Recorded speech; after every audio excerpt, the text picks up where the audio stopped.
It was a quiet afternoon. The city hummed with its usual noise. But here, in a forgotten corner of the park, there was only silence. On an old, broken bench sat a young man. His name was Desh. He looked tired, disheartened, and completely lost. His clothes were worn, his face was pale, and his eyes were empty. He stared at the ground for a long, long time, lost in a whirlpool of thoughts. What should I do now? He whispered to the uncaring air. Why wasn't I born rich? No matter how hard I work, no matter how much I try to save, money just never stays. Food, rent, medicine, everything is getting more expensive. Life just keeps taking and never gives anything back. With a heavy sigh, he reached into his pocket and pulled out his last 100 rupee note.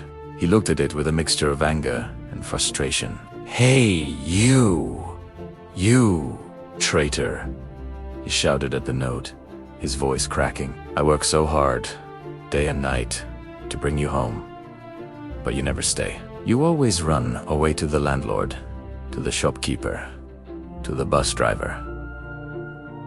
Why don't you ever stay with me? You love rich people, don't you? You flow towards them like a river, but when it comes to people like me, you just vanish. Tell me, what is it about poor people like me that you can't stand? His eyes filled with tears, hot and stinging.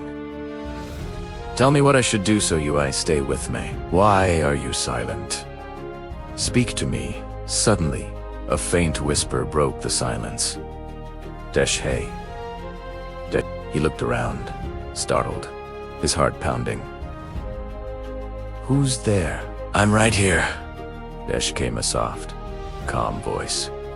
It's me, your 100 rupee note. Desh froze, his eyes wide, staring at the flimsy piece of paper in his hand. What?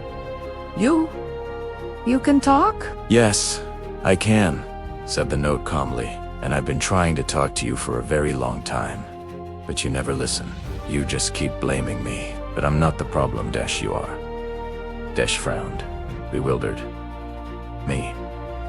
What did I do? The note spoke gently, its voice like a rustle of leaves. You work hard for me every single day, but you never make me work for you. You just spend me. You send me away for rent, for food, for bills. You never think about using me to grow. You work for me, Desh. But if you learn to make me work for you, your life will change forever. Desh looked at the note, his eyes moist. A tiny spark of hope flickered within him. Can you really work for me? Yes, said the note. But you must believe. Take me and do what I say. Desh nodded silently, clutching the note tightly. A new determination settled on his face. He stood up, walked towards the nearby market, and with that 100 rupees, he bought a handful of colorful balloons. The sun was scorching, beating down on him, but he didn't stop. He went straight to a children's park and began selling them, his voice calling out to the families passing by. Within minutes, every single balloon was sold. He counted his money, his hands trembling slightly. It was 500 rupees. He let out a short, incredulous laugh. 5 of you now. So, you do multiply. Huh, yes. Desh, the notes seemed to whisper back in chorus. Keep us working. Encouraged, Desh took that 500 rupees and immediately put it back to work. He bought more balloons and headed to another, bigger park. A place where a crowd of children gathered every evening. For the first time in years, Desh smiled. Not just with his lips, but with his entire heart. He hugged the money to his chest and whispered, You were right. You really do grow when you're used wisely.